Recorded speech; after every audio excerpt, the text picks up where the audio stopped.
நமஸ்தே குட்டீஸ், நம்மளோட குட்டி ஹிந்தி லேர்னர் சேனலில் நம்ம ஹிந்தியில் கொஸ்டின் ஆன்சர்ஸ் போட்டுட்ருக்கோம். அதில் கொஸ்டின் ஆன்சர் ஃபார் பிகினர்ஸ் 1, 2 அப்படின்னு 2 பிளேலிஸ்ட் ஆல்ரெடி நம்ம கொடுத்துருக்கோம். அதில் இருக்க கொஸ்டின் ஆன்சர்ஸ் பார்த்துட்டு அதுக்கப்புறம் இந்த பிளேலிஸ்ட், அதாவது கொஸ்டின் ஆன்சர் ஃபார் பிகினர்ஸ் 3 இந்த பிளேலிஸ்ட் வந்தீங்கன்னா உங்களுக்கு ரொம்பவே யூஸ்ஃபுல்லாக இருக்கும். ஸோ இதில் இப்போ தான் ஃபஸ்ட்டு வீடியோ.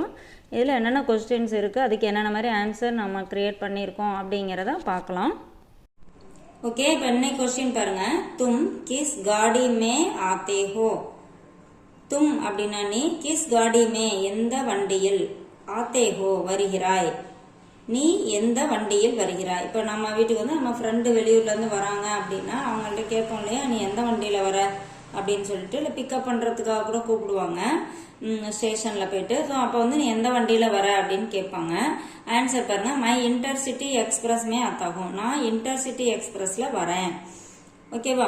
இந்த மாதிரி இப்போ நான் காரில் வரேன் அப்படின்னு சொல்லணும்னு வச்சுக்கோங்களேன். மை மேரி காடிமே ஆத்தாகும், நான் என்னோட வண்டியில் வரேன், என்னோட காரில் வரேன் அப்படின்னு ஆன்சர் பண்ணிக்கலாம். இப்போ இங்கே தும்க்கு பதிலாக பெரியவங்கள மரியாதையாக நம்ம கேட்கணும். நீங்கள் எந்த வண்டியில் வரீங்க அப்படின்னு கேட்கணும்னா ஆப், தும்க்கு பதிலாக ஆப் போட்டுக்கணும். கிஸ் காடிமே எந்த வண்டியில், ஆத்தே ஹோ வருகிறீர்கள், ஆத்தே ஹை வரணும். ஆப் வந்தால் இங்கே ஹை வரணும். ஆப் கிஸ் காடிமே ஆத்தே ஹை. ஓகேவா? நீங்கள் எந்த வண்டியில் வரீங்க. அப்போ ஆன்சர் அவங்க இதே மாதிரி தான். மை, அதாவது அந்த ஆப்ங்கிறது நம்ம ஏற்கனவே பார்த்துருக்கோம். அது ப்ளூரலாக இருந்தால் ஹம் அப்படின்னு வரணும் ஆன்சரில். இல்லை மரியாதையாக சொல்ல வேண்டிய ஒரு பர்சனை குறிக்குது அப்படின்னா மை வரும். இப்போ ஒருத்தரை குறிக்கிற மாதிரி நம்ம ஆன்சர் பார்க்கணும்னா மை இன்டர்சிட்டி எக்ஸ்பிரஸ்மே ஆத்தாகும். இப்போ நிறைய பேர் வரோம், நாங்கள் எல்லாம் வரோம், நாங்கள் இன்டர்சிட்டி எக்ஸ்பிரஸில் வரோம் அப்படின்னு ஆன்சர் பண்ணோம்னா ஹம் இன்டர்சிட்டி எக்ஸ்பிரஸ்மே ஆத்தே ஹை. ஓகேவா? இப்போ பக்கத்துல இருந்து ஒருத்தவங்க வராங்க, நம்ம ஃப்ரெண்டு இப்போ பக்கத்து ஸ்ட்ரீட்ல இருந்து வராங்க நம்ம வீட்டுக்கு. நீ எந்த வண்டியில வர அப்படின்னு நான் அவங்க வீட்டுக்கு வரேன்ப்பா அப்படின்னு சொல்றாங்க. நீ எந்த வண்டியில வர அப்படின்னு சொல்லி கேட்கும்போது அப்பயும் தும் கிஸ் காடி மே ஆத்தே ஹோ, அவங்க வீட்டுல பக்கத்துல இருந்தாலும் ஒரு சில இப்போ வண்டியில தான் வராங்க, இல்ல கார் இருந்தா கார் எடுத்துட்டும் வராங்க இல்லையா. அப்போ இந்த மாதிரி கேட்கலாம். இப்போ அவங்க நான் சைக்கிள்ல வரேன் அப்படின்னு சொல்லணும்னு வச்சுக்கோங்களேன். மை சைக்கிள் மே ஆத்தாகும், நான் சைக்கிள்ல வரேன். ஒரு சிலர் சைக்கிள் ஓட்டுறது அவங்க பிடிக்கும். ஸோ அப்போ நான் சைக்கிள் ஒரு இப்போ எக்ஸசைஸ் மாதிரி சைக்கிள் ஓட்டுறது ரொம்ப எக்ஸசைஸ். ஸோ இப்போ பக்கத்து ஸ்ட்ரீட்ல இருந்து வரும்போது சைக்கிளில் வருவாங்க. அப்போ மை சைக்கிள் மே ஆத்தாகும், இல்லை மை பயிர்காடி மே ஆத்தாகும், நான் சைக்கிளில் வரேன். பயிர்காடி அப்படின்னாலும் சைக்கிள் தான். இல்லைன்னா மை பைதல் ஆத்தாகும், நான் நடந்து வரேன். ஓகேவா? மை பைதல் ஆத்தாகும் அப்படின்னு சொல்லணும், நடந்து வரேன். இந்த மாதிரி ஆன்சர் எது வேணாலும் சொல்லிக்கலாம். அடுத்து பாருங்க, தும் கப் சே ஹிந்தி பட்டே ஹோ, நீ கப் சே எப்பொழுதில் இருந்து, ஹிந்தி பட்டே ஹோ படிக்கிறாய். நீ இப்போ ஒருத்தங்க அவங்க ஃப்ரெண்டு ஹிந்தி படிச்சுட்டு இருக்காங்க, நீ எப்ப இருந்து ஹிந்தி படிக்கிற அப்படின்னு சொல்லி அவங்கள்ட்ட கொஸ்டின் கேட்கணும். அப்போ தும் கப் சே ஹிந்தி பட்டே ஹோ, நீ எப்ப இருந்து ஹிந்தி படிக்கிற அப்படின்னு கேட்கிறோம் இல்லையா, அந்த கொஸ்டின் தான். இங்க மை கல் சே ஹிந்தி படுத்தாகும், நான் நேத்துல இருந்து ஹிந்தி படிக்கிறேன் அப்படின்னு இருக்கு. இப்ப நம்ம ஒரு வருஷமா ஹிந்தி படிக்கிறோம் அப்படின்னு வச்சுக்கோங்களேன். மை ஏக் வருஷ சே ஹிந்தி படுத்தாகும், நான் ஒரு வருஷமா ஹிந்தி படிக்கிறேன். இப்போ அதே மாதிரி இங்க ஆப் அப்படின்னா நீங்க அப்படின்னு சொல்லும் போது ஆப் கப் சே ஹிந்தி படுத்தே ஹை, நீங்க எப்ப இருந்து ஹிந்தி படிக்கிறீங்க. மரியாதையா ஒருத்தரை சொல்லணும் அப்படின்னா நீங்க எப்ப இருந்து ஹிந்தி படிக்கிறீங்க. அப்ப இங்க ஆன்சர்ல மை கல் சே ஹிந்தி படுத்தாகும். ஓகேவா? இப்ப ஆப் வந்தாலும் தும் வந்தாலும் ஒருத்தரை குறிக்கும் போது ஆப்னா மரியாதையா சொல்ல வேண்டியது, அது ஒரு பர்சனா இருக்கும் போது மை தான் ஆன்சர்ல வரும். இப்ப இதே ஆப் அப்படின்னா ஒரு 2-3 பேர் இருக்காங்க, அவங்கள பார்த்து நீங்க எவ்வளவு நாளா எப்பல இருந்து ஹிந்தி கத்துக்கிறீங்க அப்படின்னு கேட்கும்போது ஹம் கல் சே ஹிந்தி படுத்தே ஹை. ஓகேவா? ஆன்சர் இந்த மாதிரி வரும். இப்போ ஒரு பொண்ணை பார்த்து இந்த கொஸ்டின் கேட்கும்போது தும் கப் சே ஹிந்தி படுத்தி ஹோ, நீ எப்ப இருந்து ஹிந்தி படிக்கிற, அதுக்கு அவங்க எப்படி ஆன்சர் பண்ணுவாங்கன்னா மை கல் சே ஹிந்தி படுத்தி ஹூ. பையனா இருந்தா பட்டாகும் வரும், பொண்ணா இருந்தா பட்டி ஹூ. ஓகேவா? பெண்பாலுக்கு பட்டி ஹூ வரும். ஓகே, இப்போ அது இந்த கல்சே அப்படிங்கறத நம்ம எப்படி வேணாலும் மாத்திக்கலாம். இப்ப அடுத்த क्वेश्चन பாருங்க, तुम किससे लिखते हो, கிஸ்ஸே லிக்தே ஹோ அப்படின்னா எதால் எழுதுகிறாய், எதை உபயோகப்படுத்தி எழுதுற. ஓகேவா? தும் நீ கிஸ்ஸே லிக்தே ஹோ, நீ எதால் எழுதுகிறாய். மை கலம் சே லிக்தா ஹூ, நான் பேனாவால், அதாவது பேனாவை உபயோகப்படுத்தி. ஓகேவா? மை கலம் சே லிக்தா ஹூ, நான் பேனாவால் எழுதுகிறேன். இங்கேயும் அதே மாதிரிதான் ஆப் நீங்க யூஸ் பண்ணி நீங்க எதால எழுதுறீங்க அப்படின்னு கொஸ்டின் கேட்கணும்னா ஆப் கிஸ்ஸே லிக்தே ஹை, ஆப் கிஸ்ஸே லிக்தே ஹை.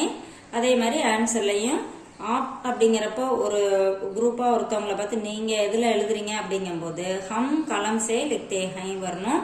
ஒருத்தரை அந்த ஆப்ங்கிற வேர்டு வந்து ஒருத்தரை மென்ஷன் பண்ற மாதிரி, அதாவது மரியாதையா ஒருத்தவங்களை சொல்லி சொல்லும் போது மை கலம் சே லிக்தாகும் அப்படியேதான் வரும். இப்ப இதே ஒரு பொண்ணுகிட்ட கேட்கும் போது தும் கிஸ்ஸே லிக்தி ஹோ, ஓகேவா, நீ எதால் எழுதுகிறாய். அவங்க வந்து ஆன்சர் பண்ணும்போது மை கலம் சே லிக்தி ஹூ, நான் பேனாவால் எழுதுகிறேன். இப்ப வந்து இந்த கலம் அப்படின்னா பேனா, இப்ப நான் பென்சிலால எழுதுறேன் அப்படின்னு சொல்லணும்னு வச்சுக்கோங்களேன். அப்ப மை பென்சில் சே லிக்தாகும், பொண்ணா இருந்தா மை பென்சில் சே லிக்தி ஹூ. அந்த மாதிரி இந்த ஆன்சர் நம்ம எது வேணாலும் போட்டுக்கலாம். யார்கிட்ட கொஸ்டின் கேட்கிறோமோ அதுக்கு தகுந்த மாதிரி இந்த கொஸ்டின் ஆன்சரையும் நம்ம மாத்திக்கலாம். அடுத்த கொஸ்டின் பாருங்க. தும் கிஸ்கே சாத் ஜாத்தே ஹோ, நீ யாருடன் செல்கிற. இப்ப நான் கடைவீதிக்கு போறேன் அப்படின்னு உங்க ஃப்ரெண்டு சொல்றாங்க, நீ யார் கூட போற அப்படின்னு நம்ம கேட்போம் இல்லையா. ஒரு சிலர் தனியா போவாங்க, இப்ப சின்ன பிள்ளைங்களா தான் தனியா யார் கூடயாவது போவாங்க. அப்போ இந்த தும் கிஸ்கே சாத் ஜாத்தே ஹோ, நீ யாருடன் செல்கிறாய். ஓகேவா? மை பிரகாஷ் கே சாத் ஜாத்தா ஹூ, நான் பிரகாஷுடன் செல்கிறேன். இப்ப நான் எங்க அப்பா கூட போறேன் அப்படின்னு சொன்ன வச்சுங்களேன், மை மேரே பிதாஜி கே சாத் ஜாத்தா ஹூ. மை மேரே பிதாஜி, மேரே பிதாஜி அப்படின்னா என்னுடைய அப்பா. மை மேரே பிதாஜி கே சாத் ஜாத்தா ஹூ, நான் என்னுடைய அப்பாவுடன் செல்கிறேன். ஓகேவா? நான் என்னோட அம்மா கூட போறேன் அப்படின்னு சொன்ன வச்சுங்களேன், மை மேரி மாதாஜி கே சாத் ஜாத்தா ஹூ. ஓகேவா? இப்ப பெரியவங்களா இருந்தா ஆப், நீங்க யார் கூட போறீங்க. இப்ப ஒரு வெளியூர் போறாங்க, நீங்க மட்டும் போறீங்களா இல்ல யார் கூட போறீங்களா, அப்படி யார் கூட போறீங்க அப்படின்னு கொஸ்டின் கேட்போம் இல்லையா.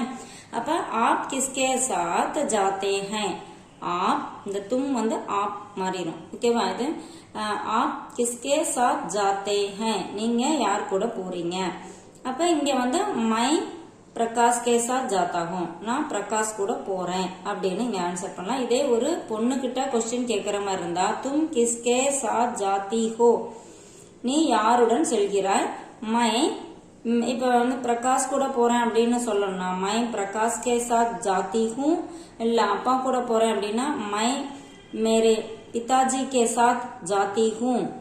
இல்ல அம்மா கூட போறேன்னா மை மேரி மாதாஜி கே சாத் ஜாத்தி ஹூ. பொண்ணா இருந்தா ஜாத்தி ஹூ வரணும், பையனா இருந்தா ஜாத்தா ஹூ வரணும்.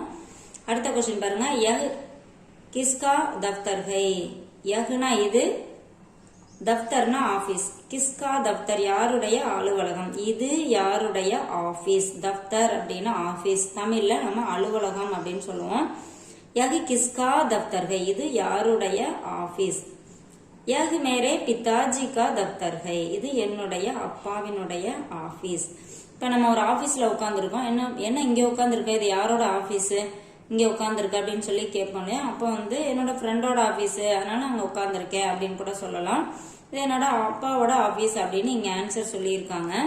இப்ப வந்து யஹ் கிஸ்கா தப்தர் ஹை, இது யஹ் மேரே தோஸ்த் கா தப்தர் ஹை. இது மேரே தோஸ்த் போடலாம், இல்ல மேரா தோஸ்த் கா தப்தர் ஹை, இது என்னுடைய ஃப்ரெண்டோட ஆபீஸ். மேரா தோஸ்த் கா தப்தர் ஹை.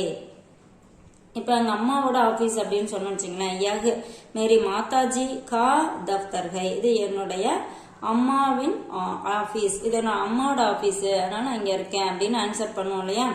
அப்போ அந்த மாதிரி சொல்லிக்கலாம். ஓகே, இந்த மாதிரி எல்லா கொஸ்டினுக்குமே கொஸ்டினும் நம்மளாவே வேற மாதிரி கிரியேட் பண்ணி பார்க்கலாம். ஆன்சர் நம்மளோட ஆன்சர் என்னவோ அதை இந்த இடத்துல ஆட் பண்ணி சென்டென்ஸ் ஃபார்ம் பண்ணி பார்த்தீங்கன்னா நமக்கு எந்த லாங்குவேஜா இருந்தாலும் பேசுறது ஈஸியா வரும். ஸோ ட்ரை பண்ணுங்க. தேங்க்யூ.